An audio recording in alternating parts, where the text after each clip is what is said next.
din ang nangyayari.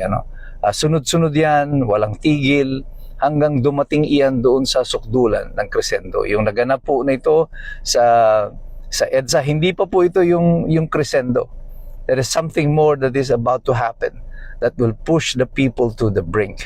At kagabi nga po ay tinapos na officially ang 3-day rally ng pinamumunuan ng Iglesia ni Cristo kasama ibang mga taga-suporta ni Rodante Marcoleta, ng mga Dutertes.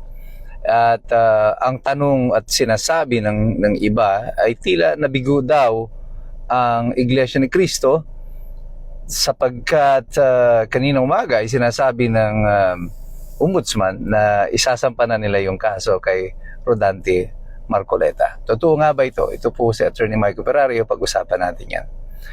Alam niyo, kagabi ay nagre-ready na ako na bumalik na muli sa Maynila para sumama sana sa pagrarally ngayong araw na ito. Akala ko aabot ng hanggang Biyernes yung rally. Pero kagabi ay sinabihan na ako na nagpasabi na ang pamunuan ng INC na tatapusin na nila yung pagrarally last night. So, hindi na ako nakabalik sa Maynila. At yung unang araw pa lang papunta doon, it took me about 10 hours na drive back and forth.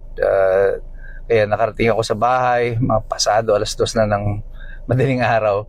Medyo nakakapagod, pero sulit naman, hindi po tayo nabigo. At ito ang mensahe natin sa mga kapatid natin sa Iglesia ni Cristo, sa yung mga Duterte supporters na nagpunta dyan, mga taga-suporta ni Rodante Marcoleta, at yung mga iba pang mga grupo na naniniwala sa isang makatarungang lipunan na hindi dapat wine-weaponize o ginagamit ang mga institusyon ng pamahalaan para gamitin laban sa mga mamamayan ito. Anong na-accomplish ng Iglesia ni Cristo? Well, for one, the Iglesia ni Cristo has put on notice this government na hindi uubra itong ganitong sistema na hindi sila i-oppose ng mga mamamayan. Alam ko maraming mga tao ang nag-oppose dito sa sistema na ginagawa nitong pamahalaan. Pero salamat na lang din sa ating mga kapatid sa Iglesia ni Cristo at sila ay namuno ng ganitong pagkilos.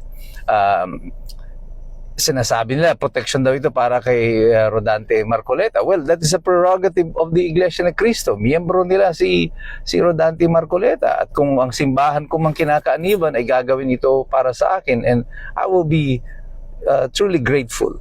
At bihira kasi ang mga institusyon na nagagawa niyan para sa isang kapatid. So, maswerte si Rodante Marcoleta, si Senator Marcoleta, at meron siyang simbahan na talagang sumusuporta sa kanyang adhikain na ipaglaban ang katotohanan at katwiran. Pero nagapi nga ba sila dahil kakasuhan din naman daw si Rodante Marcoleta? Hindi po. Una, we are very confident, even Senator Marcoleta is confident that there is no case against him. At dahil ito ay pinilit lang, maari pong maaresto nila kung papayagan ng Sandigan Bayan, kung mag-i-issue ng warrant of arrest ang Sandigan Bayan, maaring arestuhin nila si Rodante Marcoleta, pero baka mas lalo ninyong gigisingin ang natutulog na higante by doing that. At yung rally po na yan sa EDSA, sa Liwasang Bonifacio, ay umpisa pa lamang ng mga sunod-sunod na mga kilos protesta na mararanasan ng pamahalaan na ito. Isipin ninyo, mula dito sa Maynila, mayroong ding mga naganap na pagkilos naman sa BARM, protesta din laban sa administrasyon na ito. Nang dumating si Marcos doon sa Canada, protesta rin ang kanyang inabutan. Kahit saan siya pumunta, siya ay hahabulin ng protesta. Bakit sinasabi ko na hindi nabigo ang Iglesia ni Cristo dito? Because kailangan po nating balikan muli ang kasaysayan. Noon pong 1983, pagkatapos patayin si Ninoy Aquino, nag-umpisa na po ang maraming serye na mga rally laban sa Marcoses. Hindi po ito single event. Kaya sa unang vlog ko pa lang, sa umpisa pa lang ng kilos protesta dito sa EDSA, sinabi ko na sa inyo, hindi ako naniniwala na dahil dito ay bababa ng kusa si Marcos. Hindi po nila gagawin yan. Masyado po silang makapalamuka. At kailangan nila na manatili sa kapangyarihan at hindi nila basta iiwanan yan. They are not gonna give that up without a fight. they're gonna do everything they can para pahirapan pa ang mamamayan para mabawi yung kapangyarihan na yan mula sa kanila. Hindi nila yan basta-basta isusuko. Kasi hoda pang sangkaterbang kahihiyan ang abutin nila kahit na pinagsisisigawan na sila sa Canada, sa US, kahit saan siya pumunta, sinisigawan siya ng taong bayan. Pero wala na yata itong epekto sa kanila sapagkat namanhid na sila dito sa pakiramdam ng mga mamamayan.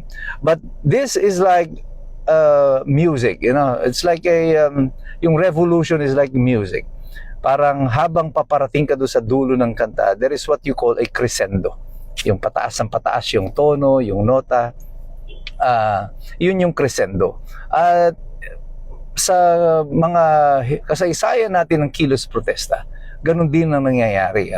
Sunod-sunod yan, walang tigil, hanggang dumating iyan doon sa sukdulan ng crescendo. Yung naganap po na ito sa EDSA, hindi pa po ito yung crescendo. There is something more that is about to happen that will push the people to the brink. At ito nga po sinasabi ko sa mga mamamayan natin, hihintayin nyo pa ba na makulong si Rodante Marcoleta bago tayo tunay na gumising? Hihintayin nyo pa ba na maubos nila ang ating mga senador sa Senado upang tayo ay totoong tumaya dito sa mga kilos protesta na ito laban sa administrasyon? Alam po natin yan, nauunawaan natin yan. Napakahirap po talaga mag-stage ng mga kilos protesta na yan. Hanap buhay mo yung nakataya. Nakakapagod po, tunay po nakakapagod. Kaya po bibilib ka dito sa ating mga kapatid sa Iglesia ni Cristo na ginawa yan sa loob ng 3 araw. At sila lamang ang may simbahan na may kakayanan na magpatawag ng ganyan, na mga miyembro ay tumutugon. Sadly, ang simbahang Katolika, hindi na po kaya yan. Gone were the days of Cardinal Sin, who had the moral authority na magpatawag ng ganitong mga kilos protesta. Ngayon, parang kahit sinong bishop sa Catholic Church ang magpatawag, walang tutugon. Hindi sila susunod dahil alam na nila kung anong storya dito. Ang nangyari po sa huling 3 araw, ito po ay bahagi lang ng marami pang mga serye ng pagmumulat sa mga mamamayan. At sana nga po itong experience natin ito, this shared experience natin na tayong lahat ng managsipunta dyan sa EDSA at sa Liwasang Bonifacio ay magbuklod-buklod lalo sa ating lahat na alam natin na iisa ang ating tunay na pinapakipaglaban. Hindi po ito tungkol lang kay Rodante Marcoleta, hindi po ito tungkol lamang sa mga Iglesia ni Cristo, hindi po ito tungkol lamang sa mga taga-suporta ni Rodrigo Duterte. Ito po ay tungkol sa ating mga Pilipino, ang pagyurak sa ating mga karapatan, ang pagbasura nila sa probisyon ng konstitusyon at pagbababoy nila sa legal na proseso. Ito ay tungkol kay Marcoleta, oo, pero ito ay tungkol din sa ating lahat. Ito ay tungkol kay Rodrigo Duterte, tama po kayo, pero ito ay tungkol din sa ating mga Pilipino. Hanggat hindi tayo natututong makipaglaban at tumayo para sa ating mga karapatan, walang ibang gagawa niyan para sa atin. Tayo ang tunay na boses ng bayan at kailangan matuto tayong magsitayo sa ating mga paninindigan, sa ating mga karapatan. Pero tandaan po natin yan, lagi lang po tayo makikilaho, lagi tayong magmamasid, palagi tayong mag-aaral, sapagkat mahirap makialam ang taong walang alam. God bless you, God bless us all. Mabuhay ang Republika ng Pilipinas.